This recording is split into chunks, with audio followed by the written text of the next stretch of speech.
servants of Allah. Allah subhanahu wa ta'ala says that He then revealed or inspired or instructed Musa alayhi salam and his servant his brother Harun alayhi salam, to establish residence in Misra. To establish residence, buyutan, in Misra. They were scattered all over Egypt. Fir'aun had them working as slaves to build the pyramids, to build the statues of Pharaoh, to build massive construction projects. That's why he didn't want to release Banu Israel, he'll lose all his slaves. So they were scattered all over Egypt, as we are scattered today. But the servants of Allah, at that time when the countdown begins, will have to leave wherever they are and come to one area. I wish I could repeat this 100,000 times. They have to leave wherever they were in Egypt and come to one place, a place called Misr. And Misr is not the whole of Egypt. Today Misr means the whole of Egypt.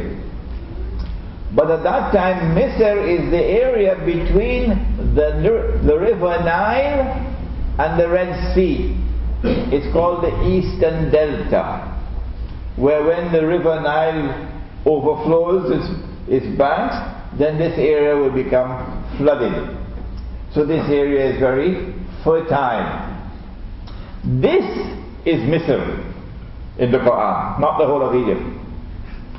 So establish your buyut, your residence, in this area. وَجَعَلُوا بُيُوتَكُمْ كِبْلَةً. Now that is difficult. وَجَعَلُوا بُيُوتَكُمْ Qibla. Qibla is the direction to which we turn in Salat. No, that is Qibla to Salat. Qibla to Salat will be Qibla for Salat. But this is not Qibla for Salat. This is Qibla to which you must travel from wherever you are scattered all over in Egypt. Not Qibla of Salat, but Qibla to which you must travel. So Musa, you and your brother, come on, establish your residence in Misr, which will be between the river Nile and the Red Sea. And then let all of Banu Israel leave wherever they are and come quietly, quietly, one by two, the way we made Hijrah, in small groups by night time and so on.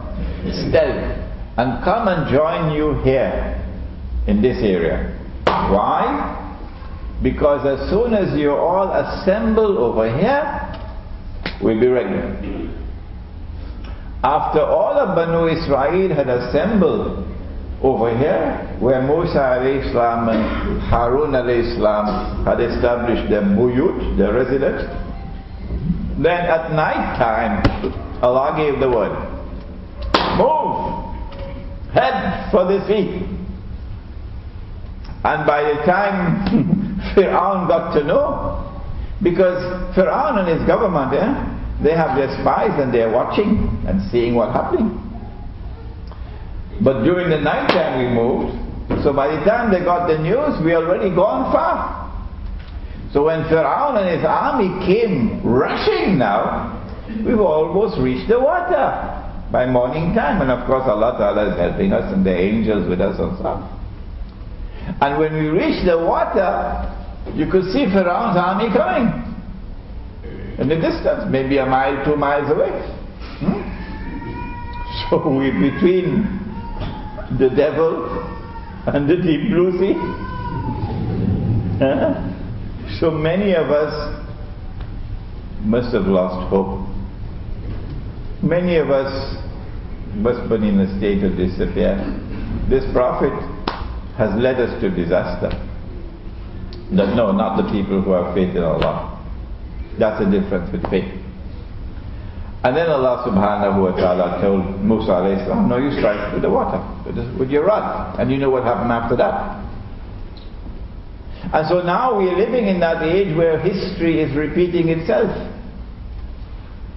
And so this night of Achoura and the story of Achoura in the Quran is of the greatest possible importance to understand what is now happening and what is coming up. At that time there were 9 signs. 9. I'm not going to ask you to repeat because I don't think you remember. You remember the frogs. You might remember the lights. And this time there are also 9. Where are the 9? That was 9, this is 9. Before the rod struck the water, there were 9. Before Nabi Isa alayhi salam returned, there are 9. What are the 9? Nabi Muhammad alayhi salatu wasalam came upon us, we were sitting talking, and he asked, what are you talking about? We said, we're talking about the signs of the last day. He said the last day would not come until he mentioned 10, of which the return of Nabi Isa is 1. So take that out, 9 remaining. What are the 9? Make sure you memorize it. Number 1, Dajjal, the false Messiah, the Antichrist.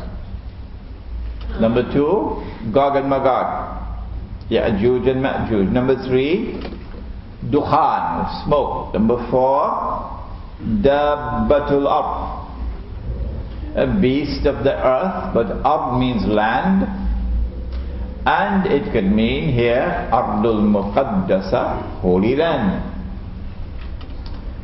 Number 5, that the sun would rise from the west.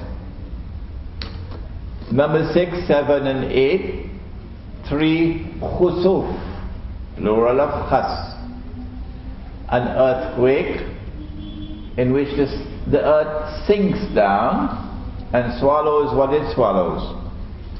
1 in the east, that's number 6. 1 in the west, that's number 7. And 1 in Arabia, that's number 8. And the 1 in Arabia, I have told you, would confirm that this is Imam al-Mahdi.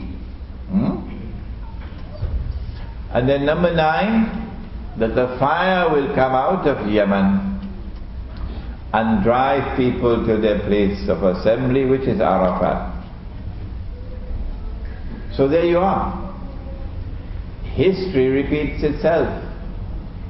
That was 9, and this is 9. The body of Fir'aun was discovered in 1897, I think.